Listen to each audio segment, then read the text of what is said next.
Friends, अगर आप सहारा India में रिफंड के लिए क्लेम किए हुए हैं, आपका रिफंड जो है अभी तक क्लेम नहीं हुआ है, आपका कई बार रिजेक्ट हो चुका है, आप परेशान हो चुके हैं कि मेरा रिजेक्ट हो चुका है, और मैं जब भी अप्लाई करता हूँ यानी कि रीसबमिशन करता हूँ, रीसबमिट करता हूँ, तो मेरा जो है कहीं ना कहीं रिजेक्ट कर दिया जाता है। अभी जो समस्या है सिर्फ आप ही के साथ नहीं है, बहुत सारे से जो है बेनिफिशियरी यानी कि लाभार्थी हैं, है ना, बहुत सारे से जमाकर्ता हैं जो निवेश किए हुए हैं, जमाकर्ता होंगे जो परेशान है। तो आज के डेट में जो है आपको पता है, जो कि मार्च 2026 के समय अगर बात करें, तो बहुत सारे ऐसे भी निवेशक हैं जिसका पेंडिंग था, लेकिन अंडर प्रोसेसिंग बहुत लंबे समय तक चला, लेकिन जो है कुछ निवेशक ऐसे भी हैं जिसका जो है क्लेम सक्सेसफुली अपडेट हो चुका है।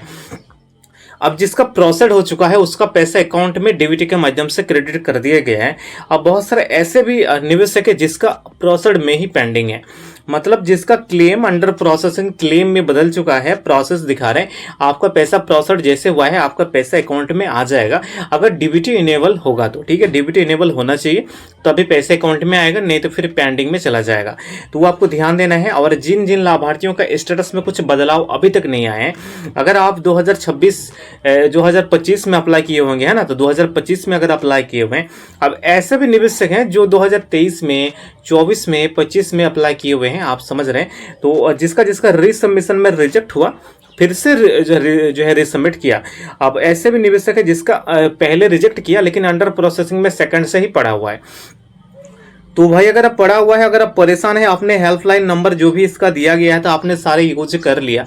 कोई बेनिफिट आपको नहीं हुआ, कोई फायदा आपको नहीं जो है पहुंच रहा है, क्योंकि रिजेक्ट बार बार हो जा रहा है। और जो मैंने जो लास्ट टाइम जो है रीसबमिट जो किए हुए हैं उसमें रिजेक्ट आया है, मतलब रिजेक्ट किसी का आया है, किसी का अंडर प्रोसेसिंग ही दिखा रहा है। तो अंडर प्रोसेसिंग जिस जिस व्यक्ति का दिखा रहा है, आपको लिए बता दें कि अभी जो है आपका मार्च के लास्ट वीक तक जो है आपका काम बन सकता है। बहुत सारे ऐसे निवेशक हैं जो है परेशान थे, लेकिन अब जो है फर्स्ट वीक में भी क्लेम किए गए हैं कुछ निवेशक का, अब यहाँ पर वेरिफिकेशन हो रहा है। अब रिफंड की बात करें तो अमाउंट जिस तरह से पहले जो है निवेशक को पहले 2025 में भी पैसे मिले हुए थे, 2025 में भी निवेशकों को पैसे मिले हुए थे, 26 में भी कुछ को मिले हुए हैं, आने वाले समय में मिलेगा, लेकिन शर्त है कि आपका जो स्टेटस है उसमें रिजेक्ट नहीं होना चाहिए। अगर अंडर प्रोसेसिंग में ही पड़ा हुआ है तो फिर तो आप कुछ कर नहीं सकते हैं, क्योंकि आप ना ही सिर्फ स्टेटस ही देख सकते हैं, उसके अलावा आप कहीं पहले से रिसबमिशन किया हुआ है तो उसे जो है आप सुधार वगैरह कुछ कर नहीं सकते हैं, है ना। रिजेक्ट है तो फिर उससे आप अपडेट कर सकते हैं, लेकिन उसमें भी दिक्कत है। बहुत सारे निवेशक का ऐसा भी हाल है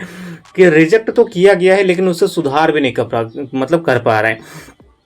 अब ऐसा है कि जिसका जिसका सुधार हो नहीं पा रहा है, आपको वेट करना है। ठीक है, उसमें जो है आपका सोसाइटी गलत डाला गया होगा, सोसाइटी गलत है, कुछ ऐसे गलत मतलब अपने डाले हुए हैं जो अमाउंट सिर्फ मिसमैच नहीं है, अमाउंट के साथ आपको सोसाइटी भी मिसमैच है, मतलब आपको जो है इनवैलिड कुछ भी मतलब गलत डाले हुए हैं, 2-3 है ना, तो आपको रिजेक्ट किया गया है। और रिजेक्ट में अपडेट आपका एडिट वाला जो ऑप्शन है वो वर्क नहीं कर रहा है, आपको वेट करना है। ठीक है, आपको वेट करना है। कॉमेंट हमें जरूर कीजिएगा आपका स्टेटस में क्या बना हुआ है, तभी कॉमेंट जरूर कर दीजिएगा भाई, और आपको जो है पैसे इस बार मिल सकते हैं। ठीक है, जो भी स्टेटस है कॉमेंट कीजिए, आपके लिए हम नेक्स्ट वीडियो में बताते हैं जो स्टेटस में क्या क्या चेंजेस अभी